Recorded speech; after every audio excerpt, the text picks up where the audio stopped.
सियासी फ़िज़ा बदलनी हो तो जब पीएमएल-एन की हुकूमत थी तो सबसे पहले हमने बाप पार्टी का क़याम होते हुए बलूचिस्तान में देखा था। बलूचिस्तान हुकूमत पीएमएल-एन के रहते-रहते ही उनके हाथ से निकल गई, बाप पार्टी बन गई।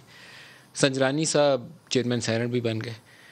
दोबारा अब आज बलूचिस्तान की सूरत हाल बहुत अच्छी नहीं है और वो किसी तरफ भी रुख इख्तियार कर सकती है। वो डिपेंड करता है कि प्राइम मिनिस्टर के इस्टेब्लिशमेंट के साथ रिलेशनशिप कैसे हैं। बड़ा इंपॉर्टेंट है ये पाकिस्तानी सियासत की जो रियलिटीज़ हैं उन्हीं में से एक है। यूसुफ रज़ा गिलानी सेनेटर बन गए, 15 वोट टूटे। कराची से भी बंदे पीटीआई के टूटे, पंजाब से बड़ी तादाद में, साउथ पंजाब से बहुत सारे लोग जो थे पीटीआई के, उन्होंने पीटीआई को वोट नहीं किया। अजीबोगरीब सियासत है, लेकिन ये ऐसे ही है। जहांगीर तरीन साहब जिन्होंने पंजाब के अंदर भी और मरकज़ के अंदर भी वो ओपनली क्रेडिट लेते हैं क्योंकि उनके जहाज़ के अंदर वो बंदे बैठ के आए और तादाद पूरी हुई। वो एक बड़ी स्ट्रॉन्ग पोजीशन लेके पब्लिकली, वो एक हमारे इंटरव्यू में उन्होंने पहले स्टेटमेंट दिया था लेकिन कभी उसको दोहराया नहीं। वो स्टेटमेंट दोबारा एक दिया उन्होंने, दिखाइएगा। इलेक्शन हुई, कुछ सीटें कम हुई थी, फिर आपके साथ पता है फिर हाथ चला, हमारी नूर से 8 सीटें कम थी, 8 सीटें कम थी, 23 आजाद जीते। खान साहब ने कहा ये पंजाब के बगैर हमारी हुकूमत का कोई फायदा नहीं।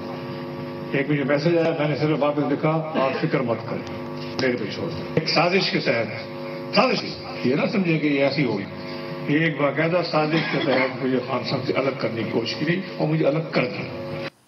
ये डोगर साहब कोई सियासी फ़िज़ा बदलने की निशानियाँ हैं ये बलूचिस्तान और तरीन साहब का मंजर पे आना? नहीं, तरीन साहब ने तो आज इसी स्पीच में ये भी कहा कि मैं तहरीक इंसाफ का हिस्सा हूँ, तहरीक इंसाफ में रहूँगा और मैं लोधरा से इलेक्शन भी लड़ूंगा। आज इसी स्पीच का अगला हिस्सा ये भी था। लोधरा से इलेक्शन कैसे लड़ेंगे? अभी तो पहले वो तो ऐसी लाइफ टाइम डिस्क्वालिफिकेशन जी, और आज और कल लोधरा में वो 2-3 दिनों से खासे मुतहरिक हैं। ज़ाहिर है ज़िला लोधरा में इलेक्शन लड़े हैं, उनके वहाँ स्टेक्स हैं, उनकी एक ग्रुपिंग है और जहाँ जहाँ भी वो गए हैं वो पावरफुल कंटेस्टेंट होंगे, लेकिन अगर वो एलिजिबल होंगे अभी तो वो लेकिन लाइफ टाइम डिस्क्वालिफिकेशन है। जी, लाइफ टाइम डिस्क्वालिफिकेशन है। तो यहाँ आपके पता तो है कि अपील भी है और शायद टाइम भी होता है। तो मुझे इतनी डिटेल में नहीं पता कि अब उन्होंने रिव्यू में डाला हुआ है, अपील किया हुआ अपील डाली हुई है। अगर इनका मामला 62(1)(f पे रिव्यू हुआ तो फिर नवाज शरीफ का भी होगा, ये जहन में रखिएगा, ये अकेले का नहीं होगा। 62(1)(f जो है लाइफ टाइम डिस्क्वालिफिकेशन। एग्जैक्टली, और उसमें बहुत सारे पार्लियामेंटेरियन और पॉलिटिशियन हैं, कम अबेश को 50 लोग वो बनते हैं। लेकिन एक पिटीशन बड़े लेवल पे यहाँ फुल बेंच के यहाँ ज़ेरे समाअत थी जो आजकल उसकी वो इत्तफा है। तो आपके ख्याल में वहाँ गुंजाइश हो सकती है कि शायद इनका केस दोबारा सुना जा सकता है? 110 की एप्लीकेशन दे के फ्रीक बन जाए, लेकिन ये तो खैर बाद की बातें हैं। अभी फ़िलहाल तो जो 2-3 दिन से ये नज़र आ रहा है कि वो एक्टिव लोधरा में हुए हैं और इसमें भी कोई शक नहीं। It's a good news for PTI या ग्रुपिंग का एक और नया वो आपको नज़र आता है चैलेंज? मलिक साहब, सियासत ना डे टू डे अफेयर का नाम है।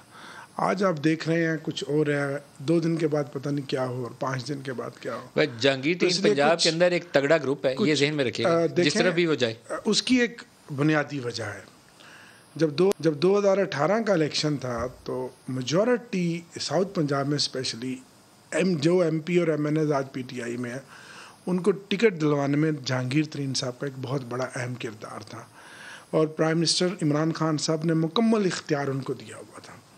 और इसमें कोई शक नहीं, साउथ पंजाब में हमने रिज़ल्ट भी दिया और कुछ गलत टिकटों की वजह से, इन्हीं की गलत टिकटों की वजह से इसाक खान साहब साउथ पंजाब के प्रेसिडेंट थे जो इनके राइट हैंड थे और ये इकट्ठे ही मूव करते थे, वो हम हारे भी, लेकिन ओवरऑल नतीजा साउथ पंजाब का बहुत अच्छा निकला और फिर हुकूमत पंजाब बनाने में भी एक इनका किरदार तो था। अब पंजाब के तो एमपीएस जिस तरह आखिर में इकट्ठे हुए थे, you know it very well के बंदे कैसे आए। लेकिन ये कोई नई बात नहीं है, आप जानते हैं पंजाब का सूबा हमेशा पावर पॉलिटिक्स के साथ ही चलता है और ये हर इलेक्शन में ही ऐसा होता है। 2008 में मैं एमपीए था और 42 इंडिपेंडेंट एमपीएस बने थे। तो मोटरवे पे वो तमाम एमपीएस आ रहे थे जरदारी हाउस और जब जरदारी साहब और मियाँ साहब की प्रेस कॉन्फ्रेंस हुई और उन्होंने कहा कि ये मेरे बड़े भाई हैं, उन्होंने कहा नहीं ये मेरे बड़े भाई हैं, पंजाब में इनका मैंडेट है, तो उनको एक मैसेज चला गया कि भाई ये तो हुकूमत पंजाब।